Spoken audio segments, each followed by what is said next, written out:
Okay, welcome back to the realest channel on YouTube, and the boxing world has been booming once again, and I'm here to talk about it.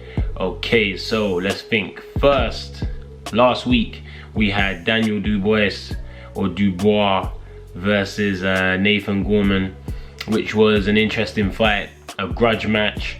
I know both of them personally. Interesting story actually, when I won one of my Great Britain championships, I was actually wearing Nathan Gorman's boots. There's a clip on my Instagram showing here of me knocking a guy out to win the gold medal. I believe that was 2014, and I was actually wearing Nathan Gorman's boots as mine ripped in the semi-final the day before. So a little fun fact for everyone. And I actually boxed Daniel Dubois in 2013 in the London finals of the junior ABAs, where I won a unanimous decision. So knowing both guys personally, it was a good fight to see. It was a fight that was going to happen for a long time. Like, it was on the cards, and it was good to finally see them get it on. Daniel obviously victorious by KO. Nathan executed the wrong game plan on the day, and that's what led to the defeat. You know, Daniel has very solid basics, very good jab. You know, he punches at the same time as you, which makes it very difficult for him to, very difficult for his opponent, sorry, to get their shots off, and you have to be very smart in order to maneuver around him and get the victory. So, wrong game plan from Nathan, but big respect to both guys for taking such an intense fight and such a big fight early on in their careers. We're seeing that a lot more lately. People are really starting to take riskier fights early in their career, and you know, each to their own. I feel like the traditional path isn't one to look down on, and I think it still should be taken because you learn valuable lessons along the way. A lot of people are trying to skip the valuable lessons that you learn through doing the traditional route of taking your time in order to get to the riches and become a star quicker. But you know, the quicker you come up, the quicker you go down. Common saying that my dad used to tell me and still does. So yeah, well done to Daniel. He will move on now and get himself into, you know, the world level. And yeah, I wish him the best. Big day of boxing over in the UK. Over here we had Dillian Whyte at the O2 against Oscar Rivas. We had Spilka versus Chisora. We had Crispin Smith versus Richard Riakporhe. Dan Aziz versus Charlie Duffield. We had, yeah, it was a big card. It was a really big card. Lawrence Okoli boxed as well. So yeah, it was very interesting to see. Starting off with the Richard fight again, knowing both guys personally. Crispin Smith, someone who I boxed in the semi-finals of the ABAs, who I beat in a unanimous decision. You know, to see him against Richard, somebody who I've sparred with. Again, it's interesting to just see all the people that I've mingled with and mixed with competing against each other so early in their careers. You know, it's refreshing to see, and it's great. It's a great spectacle. And watching it at home, you know, I always feel like, because I've personally been in there with the guys, I can kind of feel more what's happening than the average person that's watching. Richard obviously won that fight on a split decision. It was a very competitive fight. I had Richard down to win the fight. I've said this to his face, and I've said this in interviews also.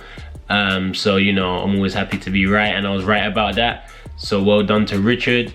It was a close fight in some ways. You know, they were both cancelling each other out. Crispin Smith proved to be a lot tougher than I believed he would be in that fight, and that's what led to the fight being closely contested. Richard has claimed to have underestimated Crispin Smith, which, you know, happens to every fighter. I feel like every fighter goes through a phase, or they go through a period where they underestimate the guy, but it's all about making the relevant adjustments to get the win, and that's what Richard done. So shout out to him, and it's great to see the cruiserweight division again blossoming, because it's always a division that is dead. So, you know, for it to be this lively right now, sick. Lawrence Okoli obviously gets his knockout victory. You know, very typical performance from him. Kept him at range, landed a few shots. The guy got a big negative. It's always hard to get a fighter out of there that doesn't want to fight. If they're in there to survive, then it always makes it more difficult to actually get your shots off and close the person down, and it does take time. So for him to break the guy down and get the knockout, excellent. And yeah, I guess he's gonna move on to European level now, or world level, and yeah, knock on the door and see what the competition up there is saying. He's cleaned up domestically. It would be good to see him in there with Richard, since they both fought on the same show, both kind of on a collision course. It would be good to see that, but I would say Lawrence is slightly ahead now in terms of where he is in his career, and it makes sense having maybe 4 more fights than Richard. It goes to show in those 4 fights, that's supposed to put him ahead. So yeah, interesting, very interesting on that front. Let's talk about the devastating knockout. Let me repeat, devastating knockout. Derek Chisora, as we know, is a veteran of the game.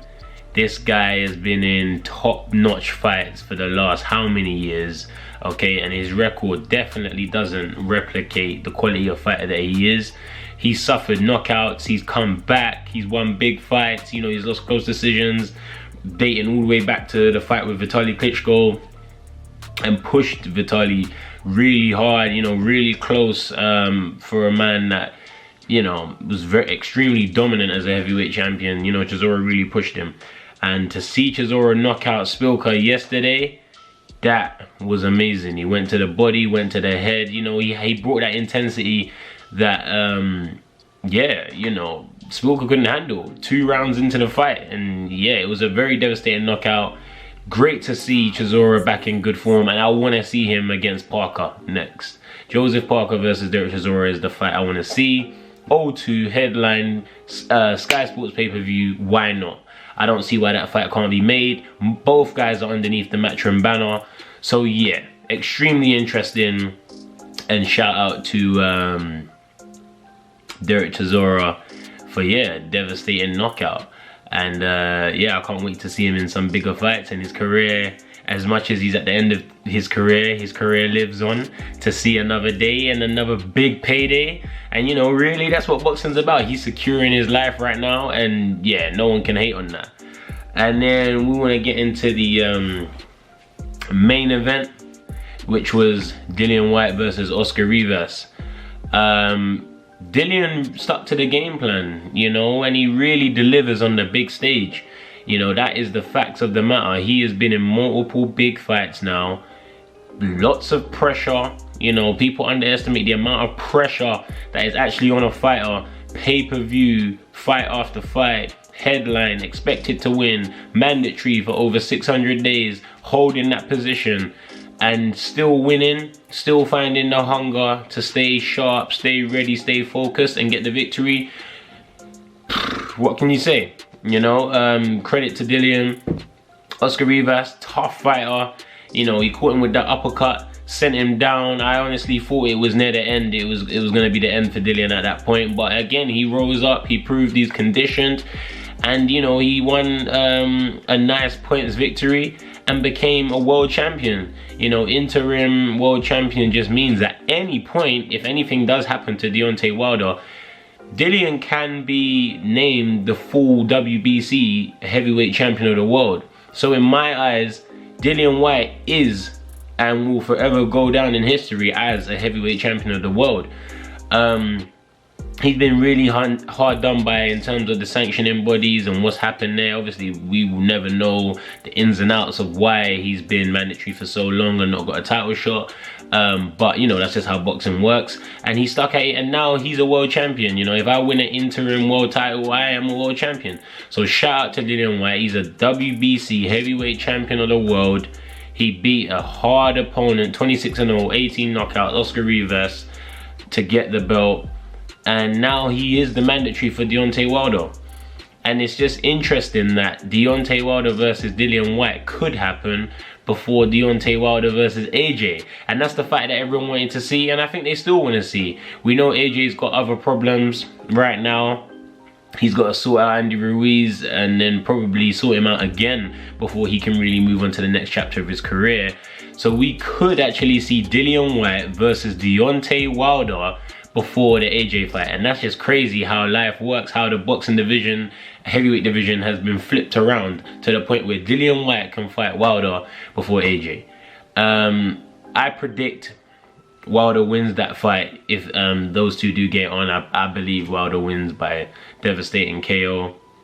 That's just my prediction. And you know, comment below what you believe would happen in that fight.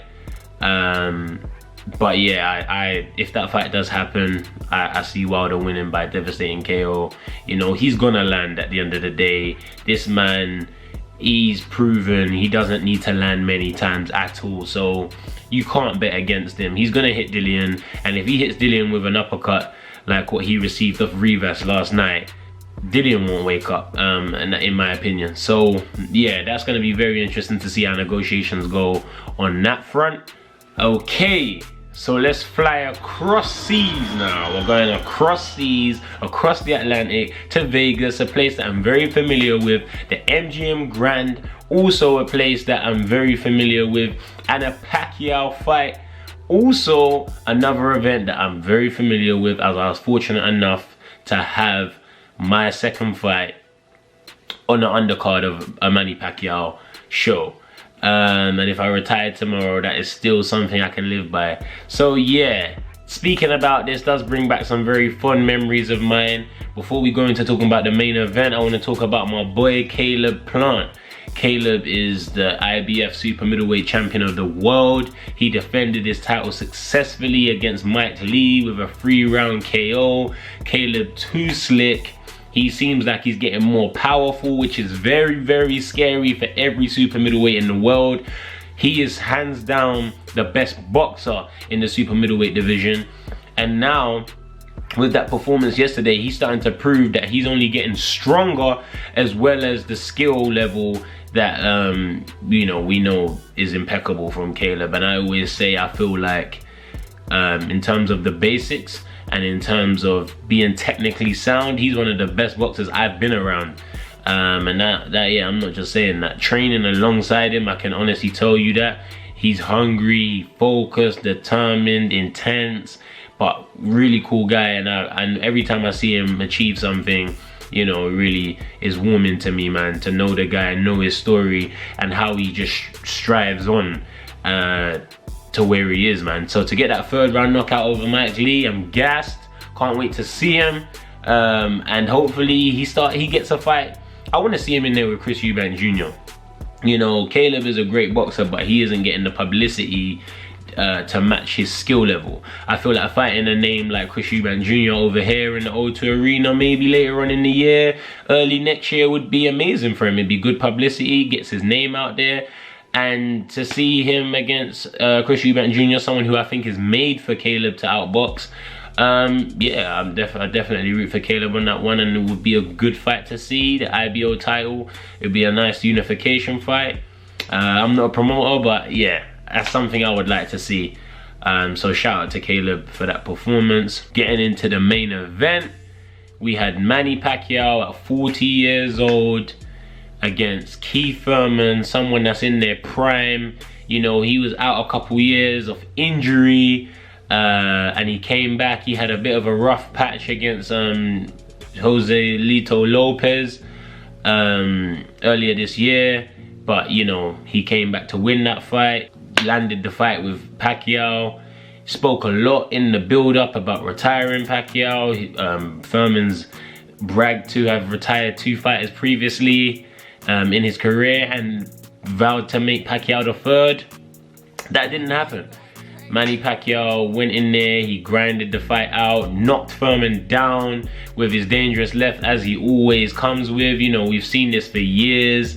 Pacquiao's intense, he attacks from angles, he's very unpredictable when he's coming in. People underestimate his power as well. But yeah, the man's 40 years old. He's still one of the best pound for pound fighters in the world. He's the oldest welterweight champion in history, I believe. And yeah, we know he's the only 8th division world champion. And yeah, Pacquiao is just proven to look fresh. He must be looking after his body in camp because he's performing on the day, and he's not gonna retire, I don't believe, until he suffers a defeat. It'll be good to see Pacquiao in with the winner of Sean Porter and Errol Spence. I believe that date was announced yesterday. I don't know the date as I'm recording this video, but I know Sean Porter and Errol Spence are getting it on. It will be very interesting to have a fight between the winner of them and Pacquiao. I bet on Spence for that one, and Spence versus Pacquiao at the Cowboys Stadium in Dallas would be amazing. One, that is Errol Spence's home. Two, because Pacquiao I think holds the record for the attendance at the Dallas Cowboys Stadium, and I think those two together would smash Pacquiao's previously set record. So that would be very interesting. Floyd Mayweather was also not only in attendance for the fight last night, but he was in the ring, he was involved. We know Mayweather Promotions co-promoted the show, and you know, Floyd was in town, Floyd came along. But it's always interesting to see, you know, Floyd at the fights, front row, in the ring for the introductions, because it makes you think, will he come back? Will we get Pacquiao versus Mayweather 2? You know, some say that the first fight, most say that the first fight was overdue and both guys fought each other out of their prime. But it makes you think, you know, Floyd is the guy that he is the best, and he likes to be the best, he likes to be recognized as the best. So when he sees Pacquiao getting all this accolade and all this congratulations, and he's taking the young guys out, I wonder if Floyd thinks, you know what, if I come back, just have a rematch, you know, it'd be interesting. I think it'd be very interesting. Floyd, I can't see Floyd coming back, but I think he definitely gets tempted. I think every fighter gets tempted. Even when I go to a boxing show, I'm not even retired, but like, even when I go to a boxing show and I see a good fight, it makes me want to go backstage straight away, get changed into my kit and fight. So there is no way Floyd sits front row in the ring, hears the introductions, the atmosphere, and thinks, you know, I might, you know, I could come back, I could make it work.